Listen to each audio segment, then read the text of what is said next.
Dia dikenal sebagai pemimpin yang adil, menapaki jejak Khalifah Umar bin Khattab dan Umar bin Abdul Aziz. Ia terlahir di masa saat umat Islam terpecah belah oleh kekuasaan. Maka dengan keadilan, ia menyatukan negeri-negeri muslimin dalam satu barisan. Ia telah merintis pembebasan Palestina dan membebaskan negeri ini dari tirani salib. Dialah yang menjadi guru besar dari sang pembebas Al-Quds, Salahuddin Al-Ayyubi. Dan dialah yang kemudian berhasil mengantarkan sang murid mencapai tujuannya. Dialah Nuruddin Zenki.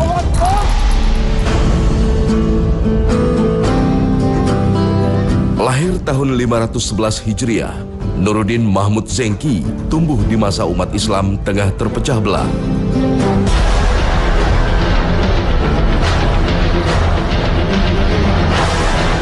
Banyak negeri-negeri muslimin memisahkan diri dari kekuasaan Khalifah Abbasiyah di Baghdad, Irak.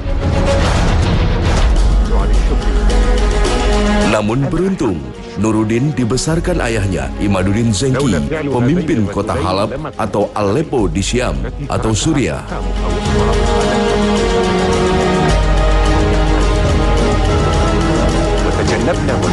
Seorang ayah yang memiliki kesolehan dan memikirkan masa depan umat.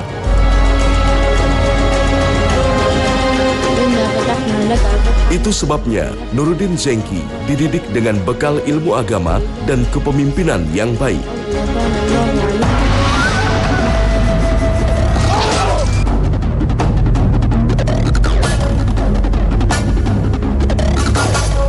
Ini yang kemudian banyak membekali Nuruddin menjadi pribadi yang matang dan soleh ketika dia dewasa.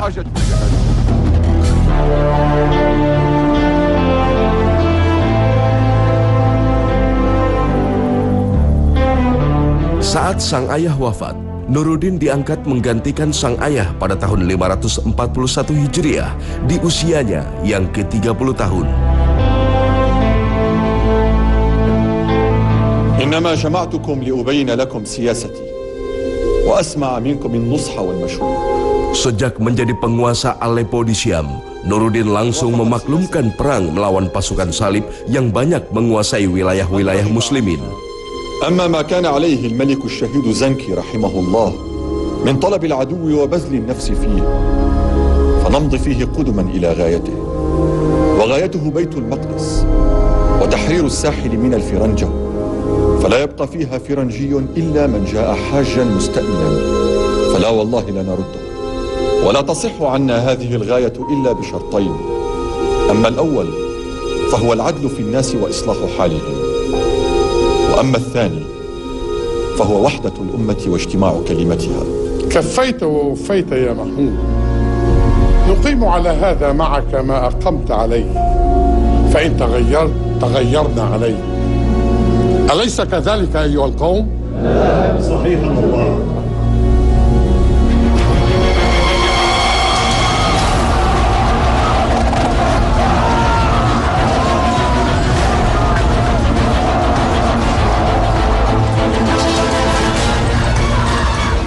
Kawasan Antokia, utara Syria, yang berada di bawah kendali kekuasaan salib, diserang dalam mengawali upaya membendung pasukan salib yang semakin kokoh, mencengkram, dan mengancam negeri-negeri muslim.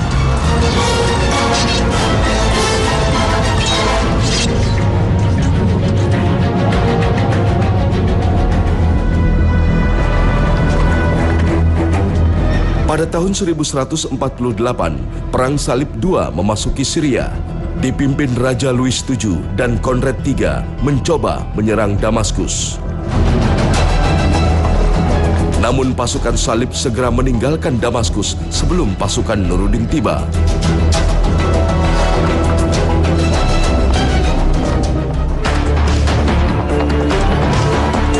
Sementara Nuruddin melanjutkan peperangannya di front lain pasukan salib di kawasan utara.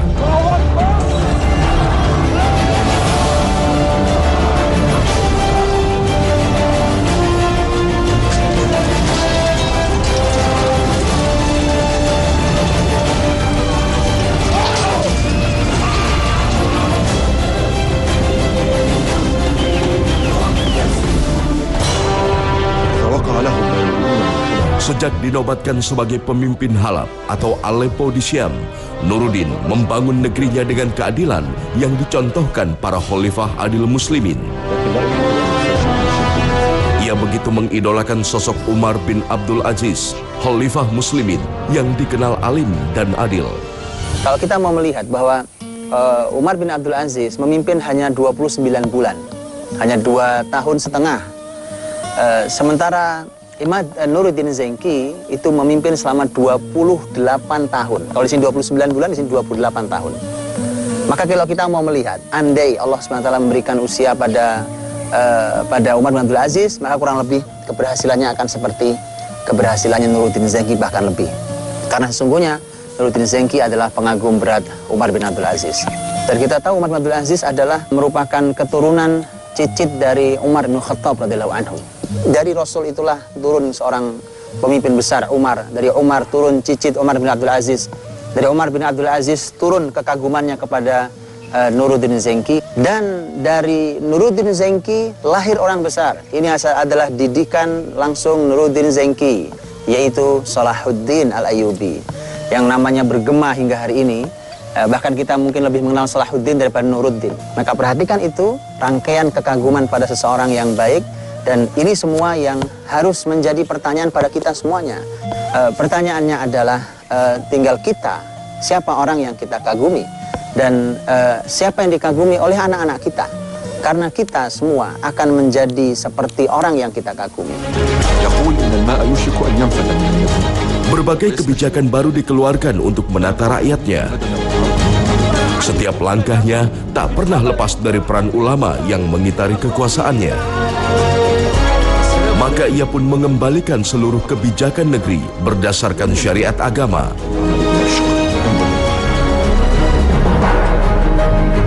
Nuruddin Zenki berhasil dengan baik mengembalikan peran agama dalam mengurus negara. Menjadi pemimpin, Nuruddin menempatkan dirinya sebagai pelayan rakyatnya. Agar tidak menciptakan jarak pada rakyatnya, Nuruddin mendirikan Darul Adli atau rumah keadilan yang berfungsi menampung segala keluhan dari masyarakatnya. Sebagai pelayan rakyatnya, Nuruddin tak hanya memikirkan rakyatnya saat memimpin. Ia banyak memikirkan masa depan negeri dan rakyatnya. Itu sebabnya pendidikan menjadi perhatian serius bagi dirinya. Ia sadar betul bahwa bangkit dan besarnya peradaban Islam berpangkal dari majunya ilmu pengetahuan. Bahkan ia sendiri membuka majelis ilmu secara rutin. Hingga Nuruddin bukan hanya dikenal sebagai politisi atau ahli strategi perang, ia dikenal sebagai orang yang alim.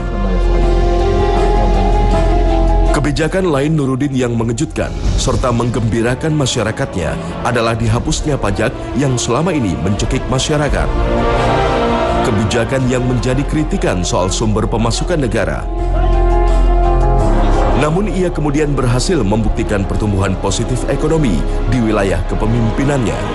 Bahkan, ini secara resminya, Nuruddin Zenki mengumpulkan para ulama, meminta kepada para ulama di setiap khutbah Jumat mereka untuk menyampaikan permohonan maaf negara yang selama ini memungut pajak dari mereka. Dan ini bukan mimpi masa lalu, ini bisa dihitung, Bukankah sebagai orang beriman tahu bahwa sumber yang berasal dari syariat itu halal, dan yang halal itulah yang berkah berapapun jumlahnya. Dan ini yang akan dibuktikan oleh Nuruddin Zenki. 28 tahun dia memimpin tanpa pajak. Dari mana dia dapatkan? Dia mendapatkan dari yang syar'i dalam Islam. Dan subhanallah, orang berbeda ternyata. Ketika para pengusaha muslim yang baik itu kemudian mereka tidak mau mengeluarkan harta karena tidak mau bayar pajak, tapi kemudian yang diberlakukan adalah yang sesuai syariat, ada zakat, ada infak sedekah, ada wakaf, kemudian nanti kalau ada juga rampasan perang, kalau ada perang, ada jizyah juga bagi yang ada jizyah. Kemudian nanti ada sumbangan donasi dari orang-orang kaya di negeri itu. Dan ini tentu harus dikontrol baik, tanpa ada deal apapun di baliknya. Dan terbukti bahwa Nuruddin Zenki berhasil membawa kemakmuran masyarakatnya, di mana dengan penghasilan dari syariat itu ternyata subhanallah melebihi, melimpah ruah dibandingkan dengan pajak yang selama ini sampai 45% dan mencekik masyarakat. Maka benarlah Ibnu Khaldun ketika dia mengatakan bahwa ternyata pajak tidak akan pernah membuat negeri kaya, tapi membuat negeri terhenti pembangunannya, gedung-gedung kemudian malah tidak berkembang, para pengusaha menyembunyikan hartanya. Kebijakan-kebijakan yang telah dilakukan Nuruddin berhasil membuat kenyamanan bagi masyarakatnya. Dengan gaya kepemimpinan yang disukai masyarakat itu, maka Nuruddin pun berhasil meluaskan wilayah kepemimpinannya dengan merebut kembali wilayah-wilayah Syam yang dikuasai oleh pasukan Salib.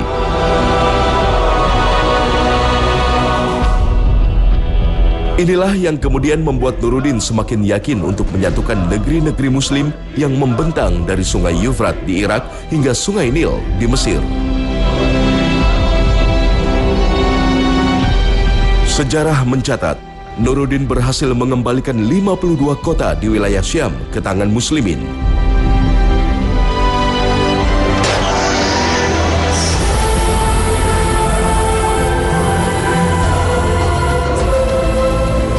Dan puncaknya, ia dapat menyatukan seluruh wilayah Syam yang berpusat di Damaskus.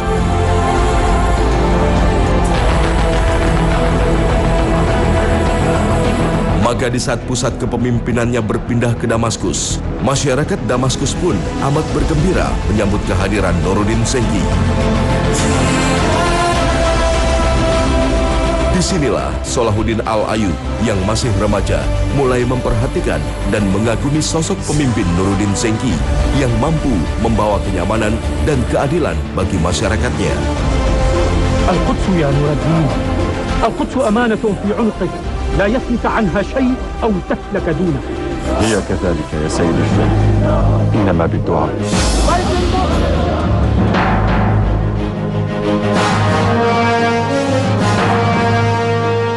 Ada satu misi mulia yang diemban Nuruddin Zenki, menyatukan negeri-negeri Muslim yang terpecah menjadi negeri-negeri kecil. Tujuannya untuk membebaskan Palestina dari pasukan Salib. Untuk itu, ia menutup dua jalur strategis masuknya pasukan Salib. Jalur Syam telah ditutup setelah ia mampu menguasai Damaskus dan memusatkan pergerakannya dari Damaskus. Maka jalur kedua yang paling strategis adalah Mesir. Itu sebabnya ia berusaha untuk menyatukan Mesir dengan Syam. Namun, Mesir yang tengah dikuasai dinasti Fatimiyah berhaluan Syiah menjadi pekerjaan tersendiri bagi Nuruddin Zenki.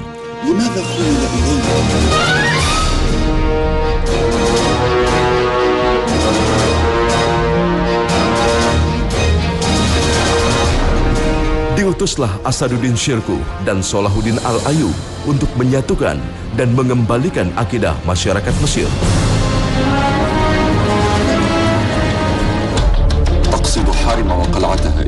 Nuruddin begitu dalam memikirkan pembebasan bumi Palestina. Melalui tangan Salahuddin Al-Ayyub, Nuruddin berhasil menyatukan Mesir dan Syam sekaligus menutup kedua pintu akses menuju Palestina. Dan diangkatlah Nuruddin menjadi sultan bagi wilayah Syam dan Mesir. Bahwa Palestina itu bisa akan kembali lagi ketika Syam dan Mesir disatukan. Seperti Nuruddin Zenki dan Salahuddin Al-Ayyubi yang berikutnya, bahwa untuk bisa membersihkan Palestina diharuskannya bersatu negeri Syam dan Mesir.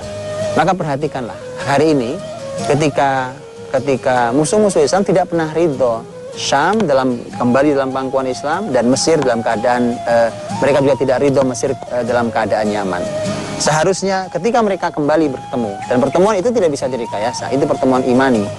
Ketika mereka bertemu dalam iman, seperti seorang Nuruddin yang membimbing Salahuddin, maka dalam keadaan seperti itulah Allah Subhanahu wa Ta'ala akan kembali mengembalikan bumi Palestina kepada muslimin biidznillah.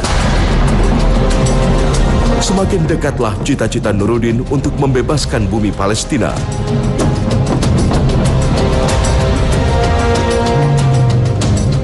Ia terus memikirkan berbagai strategi untuk mewujudkan cita-cita mulianya. Namun ternyata takdir berkehendak lain. Meski keinginan terbesarnya membebaskan Palestina sudah semakin dekat, ajalnya ternyata lebih cepat mendekatinya.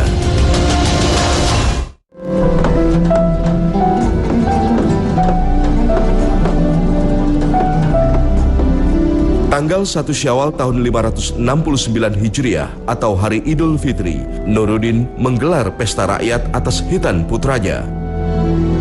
Seluruh masyarakat bergembira dan menikmati syukuran yang diadakan sang pemimpin.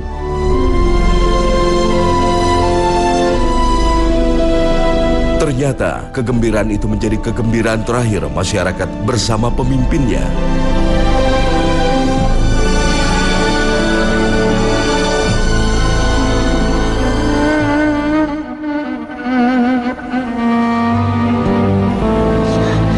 Sepuluh hari kemudian, tepat pada tanggal 11 Syawal tahun 569 Hijriah, Nuruddin menghembuskan nafasnya yang terakhir.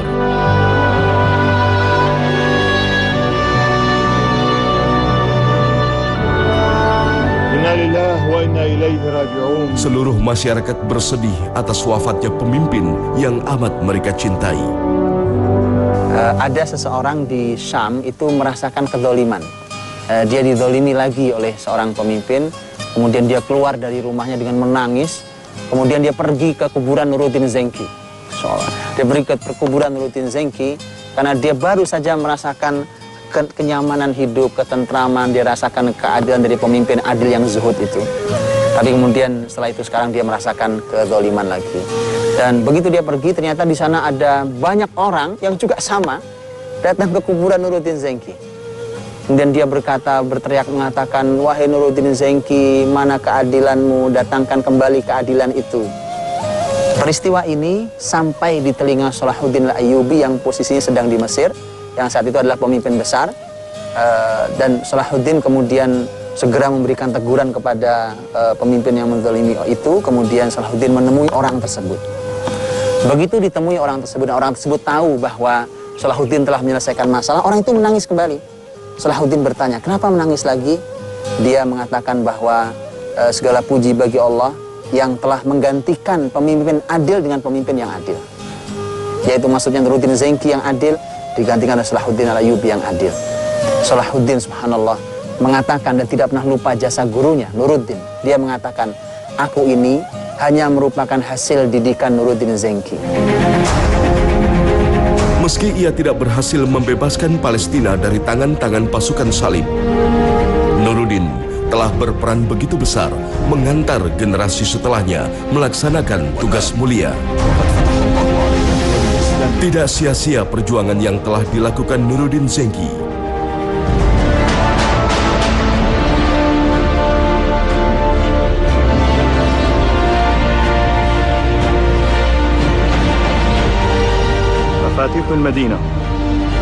Di tahun 583 Hijriah, Palestina akhirnya berhasil dibebaskan oleh Salahuddin Al-Ayyub yang tidak lain adalah muridnya sendiri.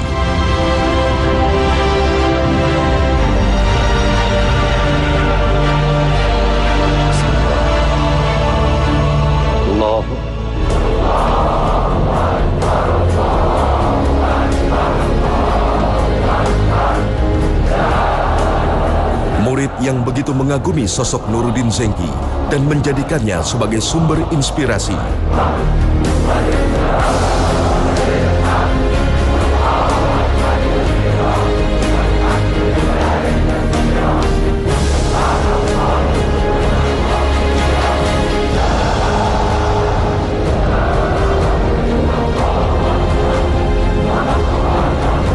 أولا وأخيرا بيت المقدس. والله صدق الله وعده حسبوه بعيدا وهو عند الله. Rahimahullah, Nuruddin Zenki.